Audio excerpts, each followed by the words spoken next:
On behalf of the store, I want to thank you all for joining us. We're so excited to launch Love and Vodka. Before we get started, if you would just take a minute to turn off your cell phones, make sure they don't interfere with our sound system. That would be wonderful.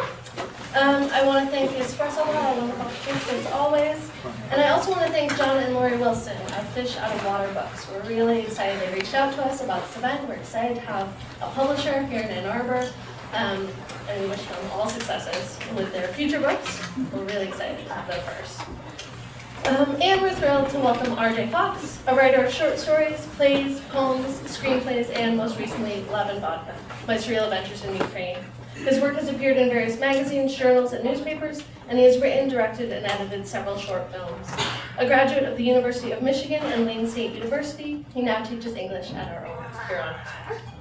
RJ's memoir/travel narrative/love story, Love and Vodka, begins when Bobby meets Katya at the Universal Studios theme park, as one does, and is instantly smitten by his fellow tourist.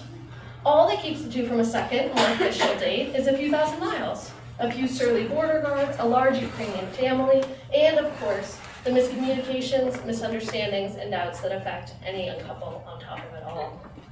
How Bobby manages to overcome these obstacles makes for a pratfall-filled, effervescent, and endlessly vibrant narrative. A story of Soviet ghosts and romance, of language barriers and revelation.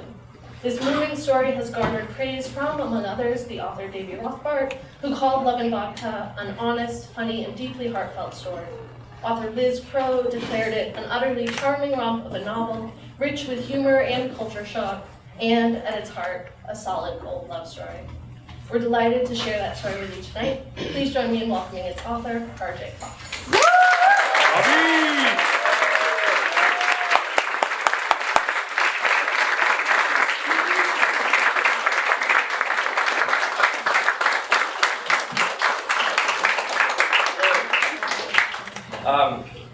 My one regret is that I didn't use the restroom before this, so but that's okay. It'll give me that edge that I need, I guess. So, thank you everybody for being here. This is sort of surreal. It's kind of like what I picture heaven to be like, since it's like people from every walk of my life here, like family, friends, coworkers, students. I have now former students, real estate agent, drug dealers. No, I'm kidding. And this is not vodka, but I suppose you'll know why I probably should not be drinking vodka ever. So, thank you for coming, guys. Everybody here means so much just to have you here. This is literally a dream 22 years in the making. I was in 10th grade, had this dream of being a writer, and it's like, this is the culmination moment. I know it's just kind of the beginning, but it's kind of surreal. So, I want to just start with my parents who made me and gave birth to me. Thank you, sitting right here in the front.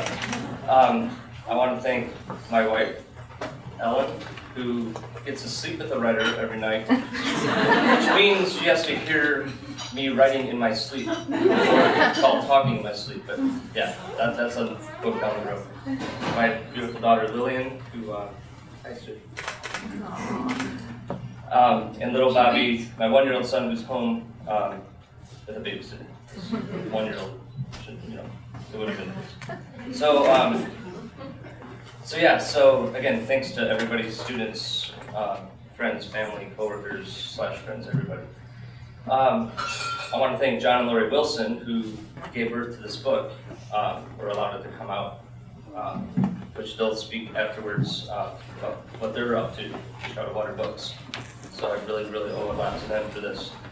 And then I want to mention my book's dedication. It goes to Ann Gotro, who, right there. I would not have been a writer if it weren't for Ann Gotro, and I don't mean that in a cliche, cheesy way. Like, 10th grade, she opened up this whole world of possibility of being a writer. And on one hand, it's been 22 agonizing years, but she gave me the dream and has just been a huge inspiration. So I was honored to be able to dedicate my book to her. So thank you.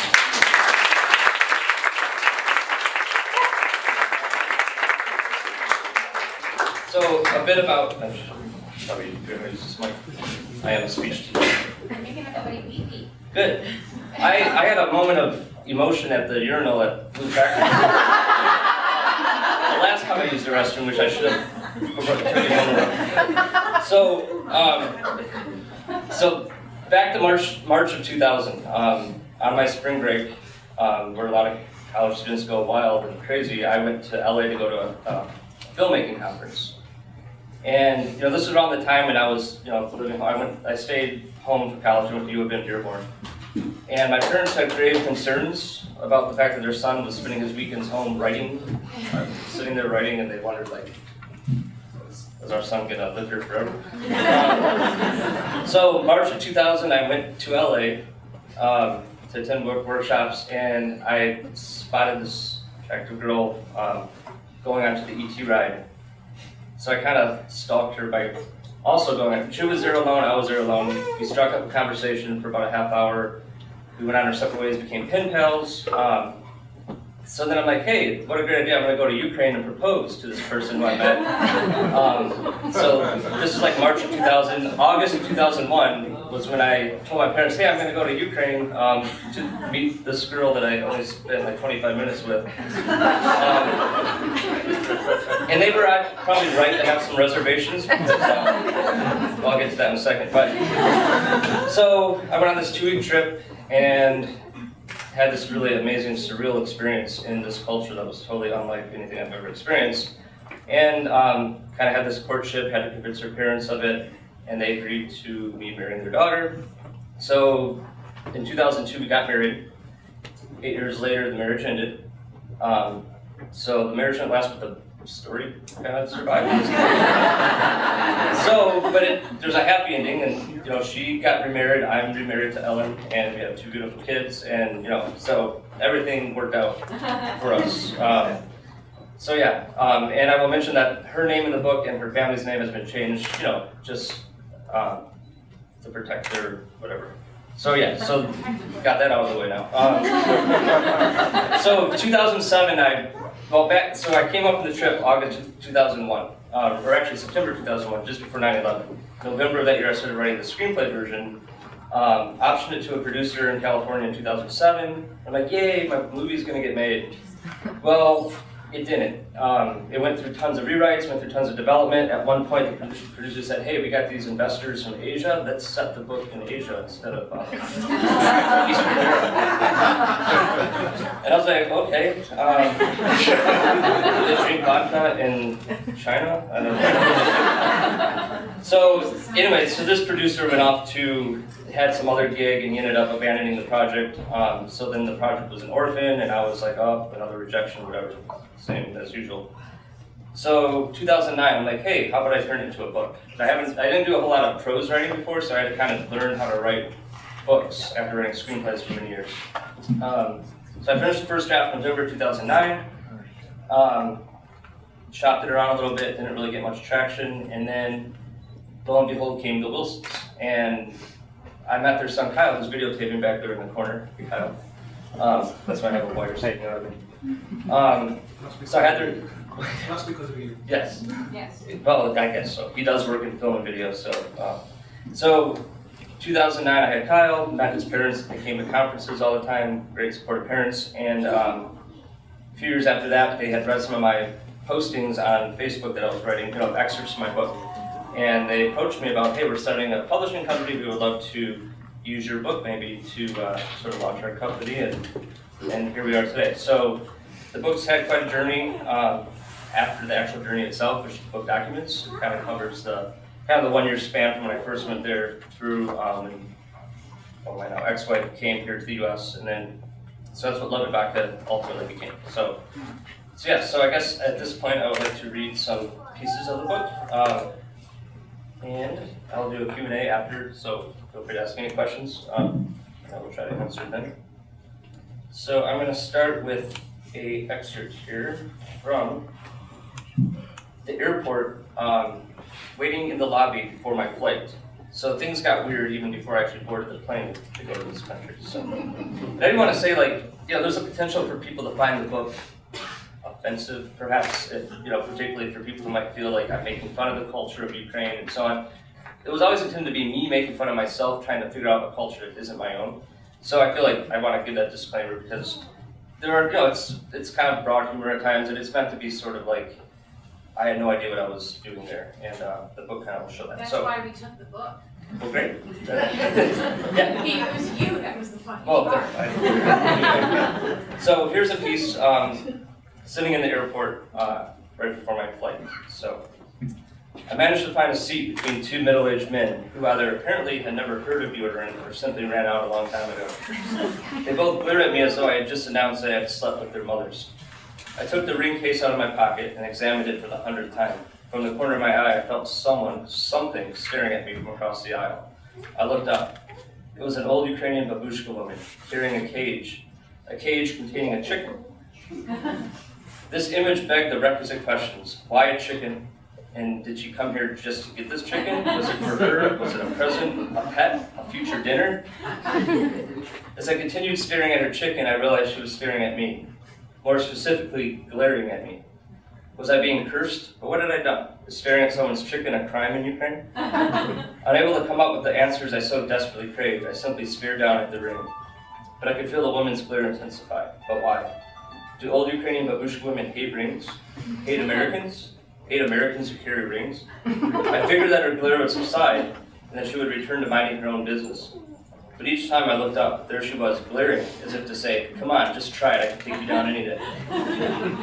I put the ring case back into my pocket, and she continued to glare at me. Thankfully, my imminent curse was curtailed by a loud announcement. It was time to board my plane. Okay, so there's that. Jump ahead here to... Trying to find which parts of the book we want to share is kind of stressful, so there's so many parts to do. Alright, so this is a scene here where I'm waiting for public transportation in Ukraine. They have like trolleys, like old school trolleys that go throughout the town. The town is called the Petrovsk, which incidentally they're thinking about changing their name. So of course the book I write would be set in a city that's going to change its name at some point down the road. So and also a lot of what's happening over in Ukraine and the conflict with Russia. It's sad to think that the time. I mean, I want to say that the timing is good, but also it's good in the sense that it's not a tragic sort of situation there. So anyway, finally the trolley arrived. As soon as it was spotted heading our way, the crowd started to surge toward it as though it was the last train out of hell. It was completely packed, stopping to let a few people out. A few people fought their way in as though their lives and their souls depended on it. The rest of us had to be backed away, literally, by a conductor with a stick, forcing us to wait for the next train, literally with a stick. Like, the next train was also packed, but this time more people got out. Thanks to Katja's determination, we managed to get on board this time, somehow finding a tiny piece of real estate to stand on amidst the hordes of passengers shoving and muscling their way in. The entire train was packed from top to bottom, side to side, with bodies contorted every which way, as though we were all part of the world's largest game of Twister. The trolley was so packed, there was no need to hold on to anything for support. It was like being stuck inside a package full of styrofoam peanuts. Suddenly a man's butt bumped and grinded me from behind. To the casual observer, it would be easy to conclude that there was absolutely no way that another human being, not even an infant, could possibly fit into this trolley. Yet at every stop, there were more passengers entering than exiting.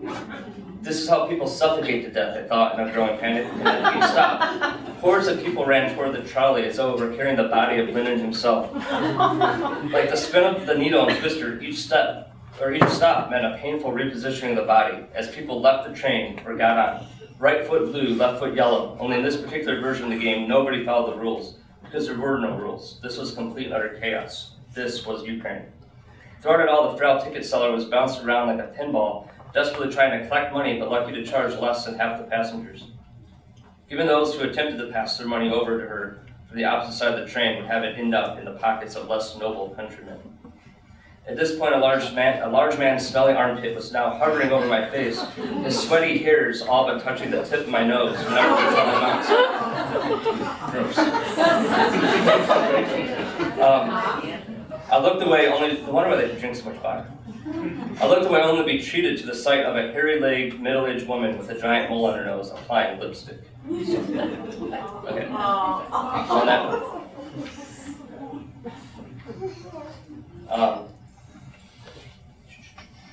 let's see here. I'm going to jump to. This is a scene where my stickies are kind of.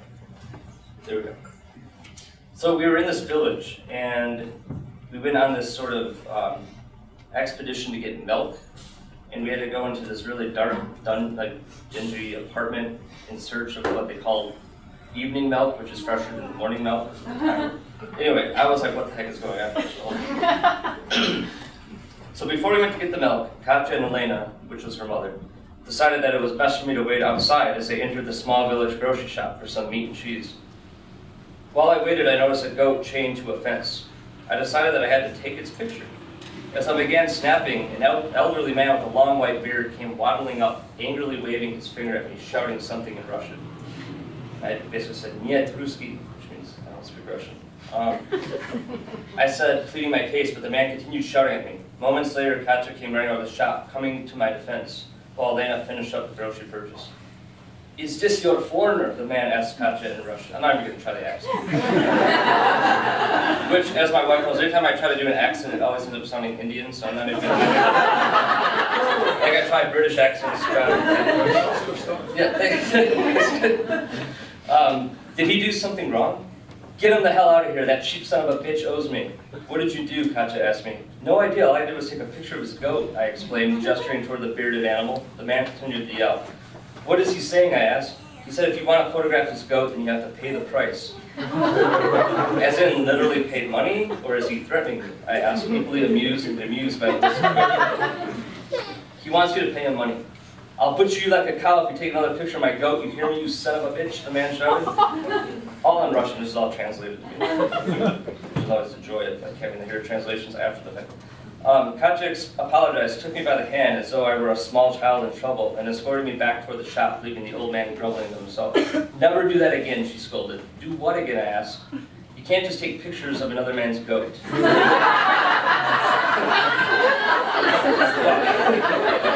"Why not?"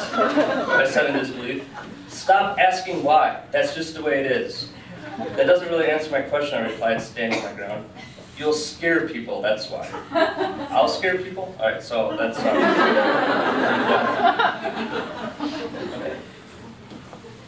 And then the milk part comes after that when we go in. I expected to see a cow in this woman's apartment building. Like inside, the way it was presented to me, I was imagining like a cow literally inside. But you could read this, see for yourself, I guess. Little tease. All right, where do I want to go to next? Should we get to the schlong part? I'll save the schlong for later. It's not as bad as it sounds, but imagine my confusion. All right. Yeah, I'm going to jump onto the schlong. That's Nice choice of words. Okay. So we headed back to the dacha, and a dacha is like a cottage that many people in Russia and Ukraine would have. Sergei eagerly greeted us and took me by the arm, leading me to his homemade grill. He gently lifted up the grape leaves and proudly showed off his skewers, carefully placed equally apart on the grill. Typically, once the meat is on the grill, it's only a matter of minutes before it's ready to be consumed. However, in Ukrainian fashion, it would be another 2 hours before it was ready. "Bobby, shashlik," Sergei said as he gently lifted the grape leaves covering the skewers. "Oh, shish kebab," I said in response, as Sergei gently rotated the meat just so before covering them back up with the grape leaves. I felt as though I had just been given a glimpse of the Holy Grail. Sensing that I was expected to be impressed, I did my best to act in the manner of one who's indeed very impressed. "What are these grape leaves for?" I asked. "For flavor, and to keep the meat moist," Katja replied. "Wait here," Katja said. She disappeared inside, leaving Sergei and I alone. Unsure of what to say, because he didn't speak any English, and I spoke no Russian, so great times always ensued. I smiled awkwardly and patted my stomach, uttering a rather lame yum yum. Sergei nodded and smiled back. He then pointed at me and exclaimed, "Bobby, schlong." Schlong? I was sure I must have misunderstood. "Cho?" I asked, which means what? "Schlong, please, Bobby." Sergei repeated again, pointing toward me. Here we go again, I thought to myself. First cock, which meant how, and now schlong. There was no mistaking this time, however. He was clearly saying schlong, but why? Sergei continued to point, and I continued to be confused. He started to make hand gestures like somebody stretching out pizza dough. This did nothing to alleviate my confusion or anxiety. "Katya," Sergei and I both yelled toward the house. Moments later, she appeared on the door at the top of the steps. Everything okay? Your dad keeps saying schlong. Oh, he wants you to get him his hose for the meat. I looked toward Sergey, who pointed toward a shed. Beside it was an old, kinked-up hose. Oh, da, schlong, Sergey repeated, with a confident nod. Now it all made sense, and suffice to say, I was quite relieved. Katya headed back inside as I retrieved Sergey's schlong. She used to spray his meat for reasons I couldn't get. I later asked Katya why he did this, and all she could offer was, master chefs never reveal their secrets. I think I'll do one more short one here, and then we'll do this. Yeah, cover over, yeah, I'm gonna need. All right, 222. All right, so a chapter called the Jim Belushi Film Festival, which I found out that Jim Belushi is not John Belushi, but Jim, like less talented one, is very popular in Ukraine. Okay. We climbed into the hot, stuffy bus to begin our own personal Crimean adventure. I was hoping that the air conditioning would be turned on after we left. As we departed, Sergey stood outside our window, waving goodbye enthusiastically like a madman, even running alongside the bus until he could no longer keep up. He then continued waving until we were out of sight. So basically we were embarking on this 12-hour bus ride to the Crimea, which is now owned by Russia, which Russia gave to Ukraine as a gift like years ago. It's like, oh, back during the Soviet Union, they're like, here, have a gift from us, this beautiful peninsula. Well, then Russia recently said, oh, we want that back now. So it's everything's confusing. Okay, so our 12-hour journey into southern Ukraine had begun. Despite the oppressive heat, the AC was never turned on, assuming that there was any to begin with. So I think what I'm going to do here is, rather than reading this whole chunk, essentially what happened was we went into an outhouse. The bus stopped for a while. We went into an outhouse to go take care of business, which I really need to do right now, actually. And you go in, and there's an old babushka woman who demands payment before you can use the restroom. And I decided, hey, I'm just going to go use those bushes over yonder. Well, next thing I knew, this old babushka woman was chasing after me with bleach because I was using the bushes instead of her toilet, and she was calling me like a rich, spoiled foreigner. And over there, I was called foreigner a lot, which was kind of a eye-opening experience. So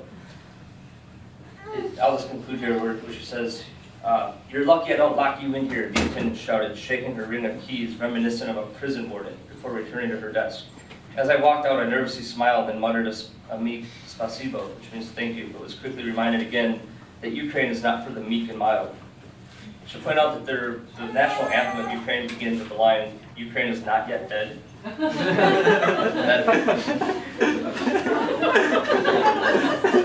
And I apologize if I'm wrong with the translation, but that's what I was told. The attendant gave me the Ukrainian equivalent of a middle finger, which is putting her thumb between her fore and middle fingers. I had learned this earlier when playing a seemingly innocent game of Got Your Nose with Katya standing there in confusion as she slapped my hand away, deeply offended.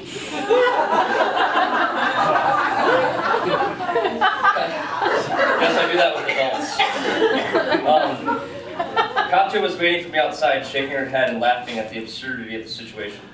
She took my arm and, as we headed back toward the bus, filled me in on what the babushka attendant had been shouting at me the whole time. So, there we go. So one misadventure after another. So, anyway, I would love to do a Q&A, I guess. So, fire away.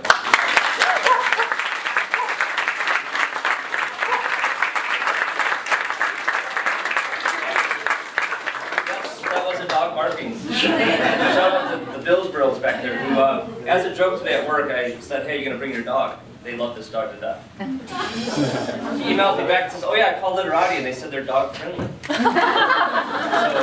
there is a dog in our room.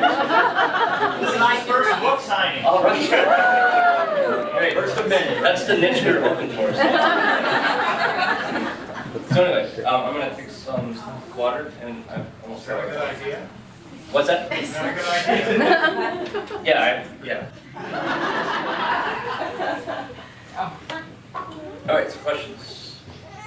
What's that photo on the floor? Huddle? Nervousness. Perspiration.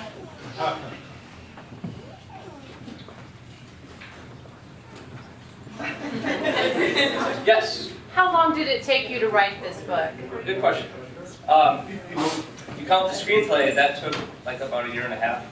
I started the book itself in 2009, but I was writing it based on a script, so I kind of had the skeleton in place, and then I was just adding more meat to the bone. So 2009, I started in 2008, finished in 2009. So about a year of actual drafting, but then tons of rewrites after that. Yeah. Bob, do you have any hopes that that will once again become a screenplay? Yeah, I mean, absolutely, because film is still sort of my main sort of passion. So I'm hoping to kind of go full circle back to, and I already have the script written. So, my ultimate goal, and as the Wilsons know, Mila Kunis, who, from that 70s show, Black Swan, she was born in Ukraine and lived there until she was like 12. So I would love to somehow get this to her. Yeah, so that's kind of how I envision that. Uncle Jimmy. Who do you think should play you in the part? I do have some, yeah. Well, Brad Pitt! no, not Brad Pitt. Matt Damon. No. Jefferson Billsborough. Jefferson Billsborough. We're trying to take credit for my book at work. It's not everybody. Mila Kunis. No, actually, well, two actors sort of come to mind. Well, three maybe. No. Women, what the heck? No. Paul Rudd, but it might be a little too old for the part. I mean, he's older than me, and I was much younger when this happened. So, but also Michael Cera, who's. And then Jesse Eisenberg would be good. Yeah. There's a couple other ones I haven't. Oh, at one point John Krasinski and Zach Braff, but this was 10 years ago. So I don't know. There's a lot of great young actors that can probably. It has to be somebody awkward and very dorky, I guess. In a good way. Yes. Yes. So is everything that happens in the book, or maybe you don't want to answer this, but is everything pretty much based on what happened, or did you have a process of trying to fictionalize your own experience? Yeah, I mean, I would say the book is 85% true. But the other 15% is the result that there's no way to remember everything that's said in the situation, so you're trying to stay truthful to what happened, but then also realizing you're kind of making up some dialogue and so filling in the blanks. Also, I cheated the timeline a little bit because a lot of the events in the story took place a few years after the trip on other trips to Ukraine, but they were such weird experiences that I wanted to fit them in the book, which kind of covers a 1-year timeline. So the timeline's cheated, and we allude to that, I think, in the preface. There's a little mention of how there's some, in any type of creative nonfiction, there's going to be some creative liberties taken, some slight exaggeration, like David Sedaris, who's one of my biggest inspirations. He'll, there's no question he's making stuff up a little bit, but staying truthful to the moment, and it's usually clear when he's exaggerating versus being truthful. So it's always trying to be true to the experience, but also you can't, unless you're recording every second of that experience, you can't be 100% truthful. So yeah, my 5th grade teacher. Third and fifth. And some of the references to the bullying I endured would have been during your recess. How do your students feel about this? And will you listen? Will you read it in class? Well, today I did read just a little tiny tidbit. But where's Adam? Adam, what do you think about it? I think it's pretty cool. I already bought my copy, so.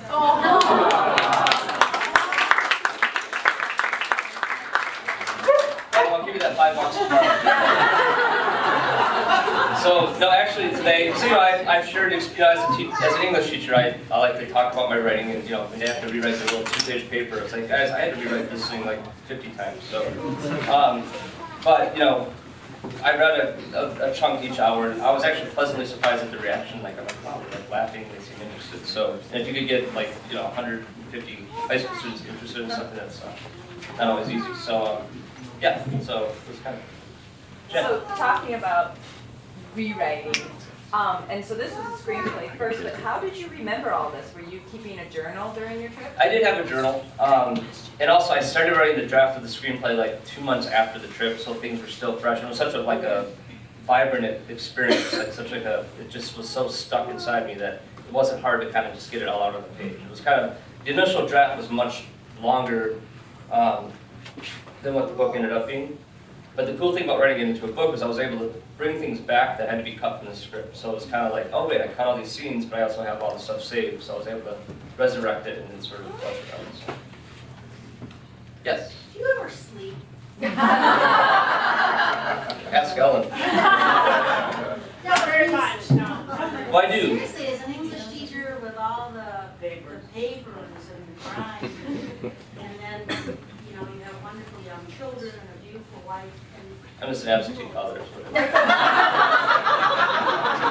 how did you find the time? You know, it's part of it is I stay up late. I mean, you know, the kids go to bed, Ellen kind of goes to bed early, and you know, sometimes I'll go up to Starbucks or maybe a pub and do some writing, like till like 12 o'clock or 1 o'clock, and it's just, I felt like I had so many years put into it that it's just like I can't just stop. And also like the more things added to my life, the more I would find time to write, because I felt like, oh my gosh, how am I going to find time to write? So I would go out of my way to find time to write. So that's just, you know, it's just so ingrained in me that it's kind of whatever it takes. So yeah, I do lack sleep, but the nights I don't write and go to bed earlier, I often feel more tired the next day than one night. It's almost like a high, as a person who doesn't do drugs. I'm guessing it's similar to that maybe. I don't know. Yes? So, what was the hardest part about, like, what do you find most difficult about rewriting your first draft that was such a, like, personal piece? Well, it was editing that and the experience. Once I turned it into the book I wanted it to be, the experience with the Wilsons was amazing because I never had to lose sight of what the truth of the story was. It was during the screenwriting process where it became more like this Hollywoodized version before like the whole "That Set It in Asia" thing happened. So, you know, with the screenplay was always more fictionalized than the book turned out to be. So it was more liberating to do the book. So yeah, Cousin Tony. One of your former bullies, I apologize, but, you know, yes. This is more of a comment, and I just wanted to say that, you know, it's very inspiring that you never gave up on any of your dreams, and, you know, went through with all that. It's awesome. Yes. When you were married, did you live here?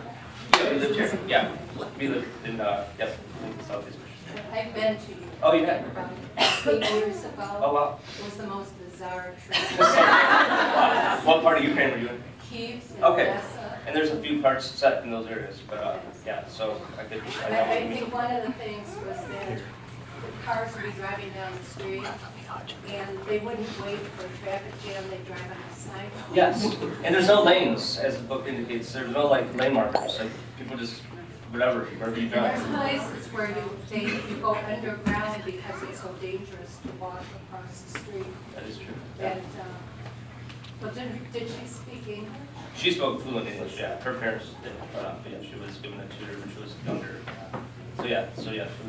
So before I get more questions, Literati folk, where are we with time? I just don't want to. We're good. Couple more? Okay, sounds good. And by the way, I want to thank the Literati folks. I meant to do that earlier.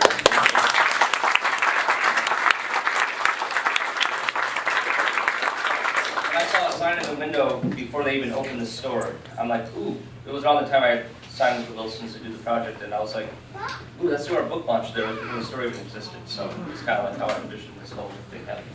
Yeah.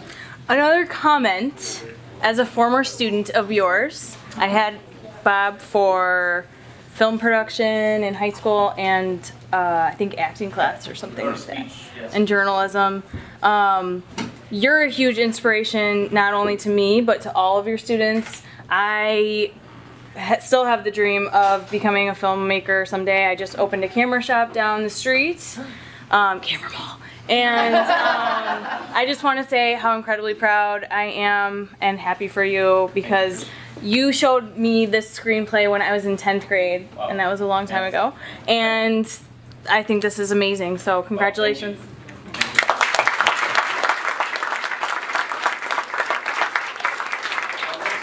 As a teacher, and actually not only did Ann Gosher inspire me as a writer, but my teaching has been very much informed by her.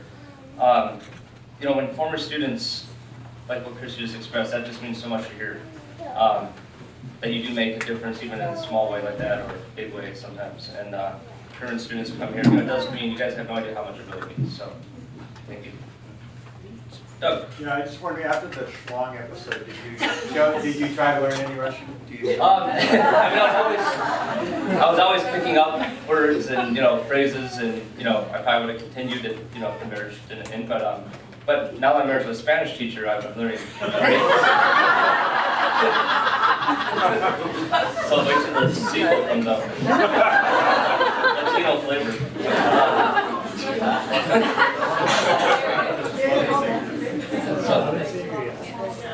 It's awesome.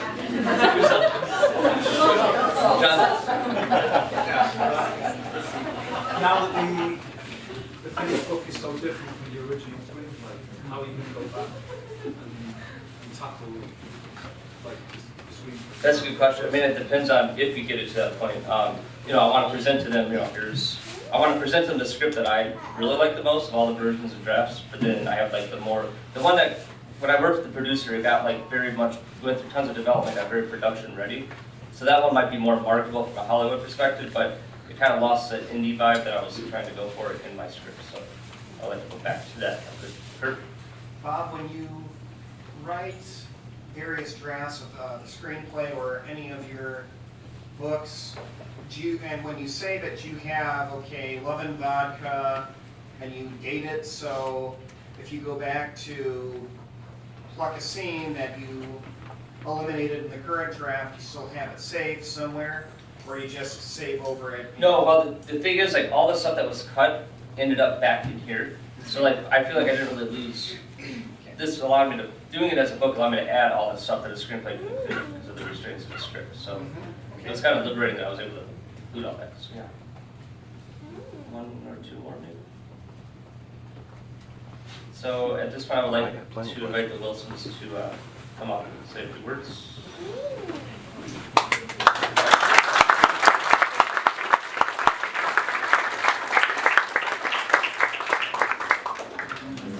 Well, thank you for having us. We are so grateful for Literati as well, just taking a chance on an unknown author and brand new publisher. So we can't be happier, and we're really, really thankful to you. Big thanks to Bob, obviously. Do you want to talk a little bit about Fish Out of Water and the genesis of that?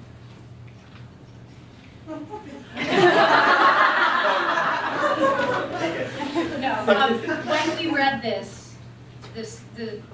the original few little pieces of the book that he had, it was just so visual, so funny. I mean, you heard what he read, and it was just, everybody was laughing. We were constantly, uproariously laughing. It was just so funny. And it's like that all the way through. The whole thing. And, we're not just trying to sell it. But Bob does make a really good special effect out of the weird, bad things that happen to him all the time. It's just like thing after thing. And it couldn't have happened to a nicer guy.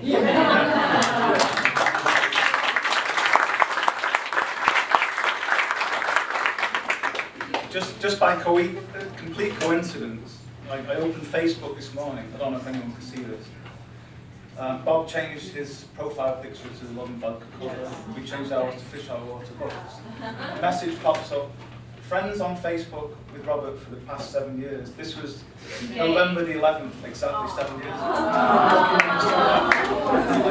Is this fake?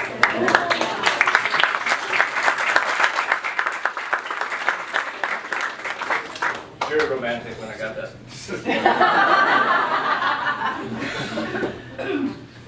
So a little bit about the background of Fish Out of Water books. I'm from Manchester, England. Laurie grew up in Camden, Fishing. She moved over to England. Her mother got remarried, moved over in '88, and we moved back here in '93. And we had an idea for a book.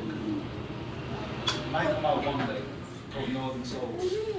And it's about growing up in the northern cities of our respective countries. And we're both big music fans and movie fans. and using all those pop culture references as a backdrop, similarities and differences between the two countries. So we'd struggled with finding time to get that together when we saw excerpts from Bob's book on Facebook. And as soon as we'd seen Bob's excerpts, we were kind of like, we'll just drop our project. Yeah, this is almost done. This is an actual piece of work. They'll fall off in a corner saying, why would anybody buy this? Well, it's been kind of a long road. It's been 2 or 3 years since we've gone back and forth. The email. People don't get it though. They're like, so when's that book coming out? It's like, it takes a long time. The editing, the going over things, asking questions like, okay, well, you were there in person, but what about, and just questions like, okay, well, things that didn't make sense. And so there was a lot of that. Doing some research that infused into the book that, Sure. was more just my raw experience versus like, so let's put some non-fictional descriptions of the city and the history and so forth. I just wanted to add one complete non sequitur. You were a lady here talking about you went to Ukraine. I've never been to Ukraine, but I think once we were going through one of the chapters, and I can't remember if it was you or our son Kyle, who was filming the video, sent us a video from YouTube of a lady walking across a parking lot, a huge tree.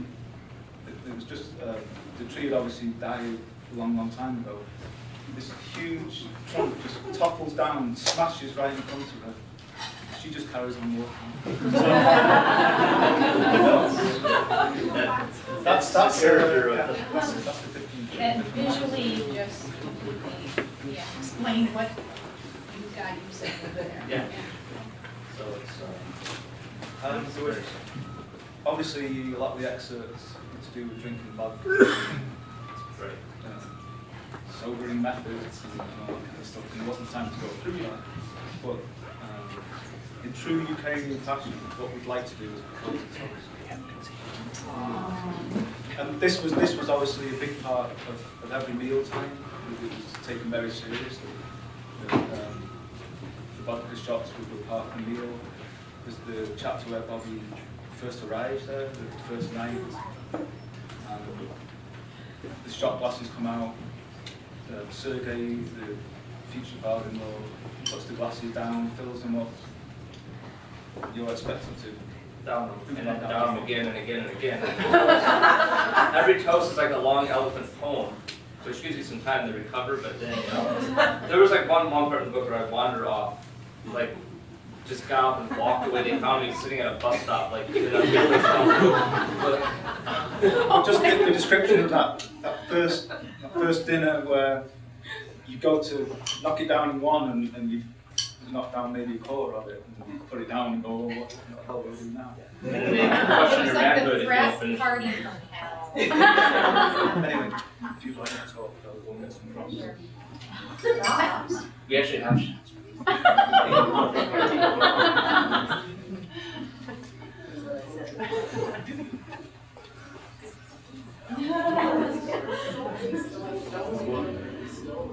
Whoa.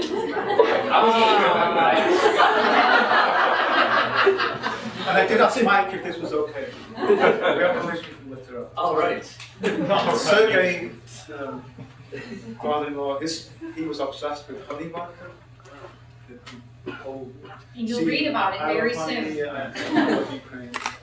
I searched high and low. I was trying to get Nemorov vodka. Oh, right. Apparently, it's not allowed. It's illegal here. Hasn't been legalized yet. So Stoli honey vodka. Nice. Should we just pass the bottle, or are we? It's like church.